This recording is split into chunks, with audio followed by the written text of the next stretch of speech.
नमस्कार, on point news Dastak में आप सभी का स्वागत है। मैं हूं डॉक्टर सीमा परिहार। आज के मुख्य समाचार। दिल्ली ब्लास्ट को लेकर यूएपीए के तहत मामला दर्ज। अमेरिकी दूतावास ने अपने नागरिकों के लिए अलर्ट किया जारी। त्रिशूल अभ्यास के दौरान दिखा भारतीय सेनाओं का संयुक्त दमखम, बीएसएफ की भी रही भागीदारी। सुप्रीम कोर्ट का बड़ा कदम, रिटायर्ड हाईकोर्ट जजों की निगरानी में राज्य बार काउंसिल चुनाव कराने पर विचार। राजस्थान पंचायत निकाय चुनाव से हटेगी 2 बच्चों वाली लिमिट, अध्यादेश लाने की तैयारी में सरकार। दिल्ली सहारनपुर देहरादून राजमार्ग पर लगेंगे सोलर पैनल, NHAI ने समझौते पर किया हस्ताक्षर। भीषण सड़क हादसों पर सुप्रीम कोर्ट ने लिया स्वतः संज्ञान, NHAI और सड़क परिवहन मंत्रालय को नोटिस जारी। IIT गुवाहाटी की नई खोज, अब ईंधन मिलावट और तेल रिसाव से मिलेगी मुक्ति। अमेरिका में 41 दिन बाद खत्म होगा शटडाउन, सीनेट ने पास किया अहम बिल। कोलकाता पहुंची भारत और south Africa cricket team. Eden में 6 साल बाद टेस्ट मैच का आयोजन, आज से अभ्यास शुरू। और भारत में समय से पहले ठंड की दस्तक, दिल्ली राजस्थान में तापमान 10 डिग्री से नीचे, कई राज्यों में भारी बारिश का अलर्ट। और अब समाचार विस्तार से। दिल्ली के ऐतिहासिक लाल किले के पास सोमवार शाम बड़ा हादसा हुआ। लाल किला मेट्रो स्टेशन के पास एक कार में धमाका हो गया, जिसमें 8 लोगों की मौत और 7 लोग घायल हो गए। घटना सोमवार शाम करीब 7 बजे हुई, जब एक हुंडई i20 कार में अचानक विस्फोट हुआ। धमाके की वजह से आसपास खड़ी गाड़ियां भी क्षतिग्रस्त हो गई।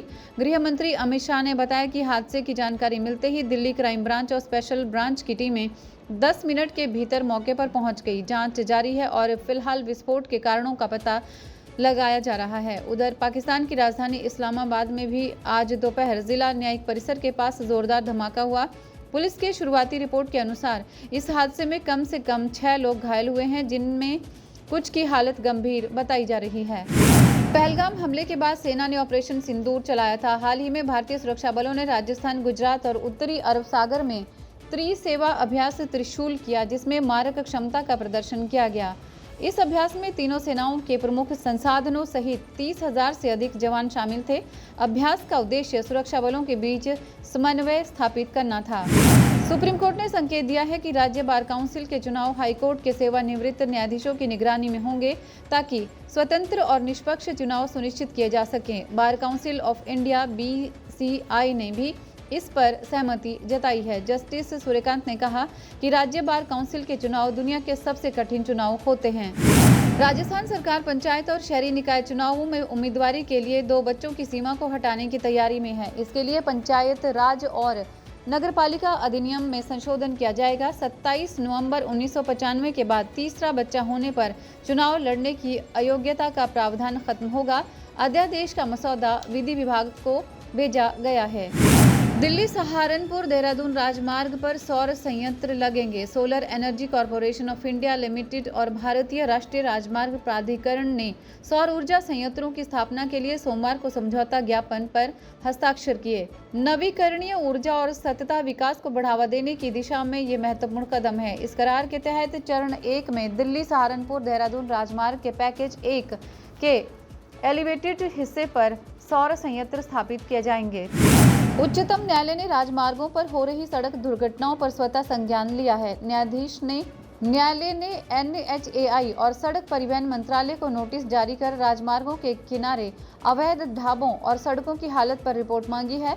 न्यायालय ने 2 हालिया दुर्घटनाओं में 40 लोगों की मौत पर चिंता जताई और नियमित टोल भुगतान के बावजूद सड़कों की खराब हालत पर भी सवाल उठाया। IIT गुवाहाटी के शोधकर्ताओं ने एक अनोखी सामग्री तैयार की है, जो पेट्रोल में केरोसिन की मिलावट का पता लगा सकता है और साथ ही तेल रिसाव को भी साफ कर सकता है। यही नहीं, इनमें यह भी क्षमता है कि ये पानी में से तेल को सोख सकता है और उसे ठोस रूप में बदल सकता है। केमिकल इंजीनियरिंग नाम के प्रतिष्ठित जर्नल में इनसे जुड़ा शोध प्रकाशित किया गया है। इसे प्रोफेसर गोपाल दास ने शोधार्थी रूबी मोरेल और ओयायो अप्पुन पेगू के साथ मिलकर लिखा है। IIT गुवाहाटी के रसायन विभाग के प्रोफेसर गोपाल दास ने बताया कि इस सामग्री से महासागरों में तेल रिसाव से पर्यावरण को होने वाले बड़े खतरों से बचाया जा सकेगा। अमेरिका में 41 दिन का शटडाउन खत्म होने की कगार पर है। सोमवार को कुछ सांसदों ने शटडाउन खत्म करने के प्रस्ताव को हरी झंडी दिखा दी। हालांकि डेमोक्रेट्स पार्टी के कई नेता अभी भी वाशिंगटन से बाहर हैं। उनकी वापसी के बाद संसद में इस पर वोटिंग होगी, जिसके बाद ही अमेरिका में लगा इतिहास का सबसे लंबा शटडाउन खत्म हो जाएगा। अमेरिकी राष्ट्रपति डोनाल्ड ट्रंप ने शटडाउन खत्म करने वाले बिल का समर्थन करते हुए कहा, हम जल्द ही अपना देश फिर से खोलने वाले हैं।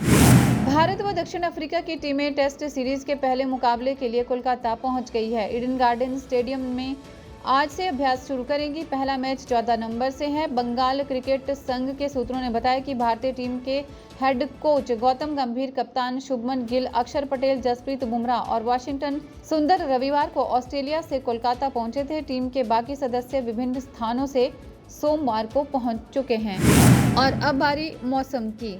भारतीय मौसम विभाग ने उत्तर और मध्य भारत में अगले एक सप्ताह तक रात का तापमान सामान्य से नीचे रहने की चेतावनी दी है। उत्तरी भाग में ठंडी हवाएं चल रही हैं, जबकि दक्षिणी भारत में बारिश की संभावना जताई गई है।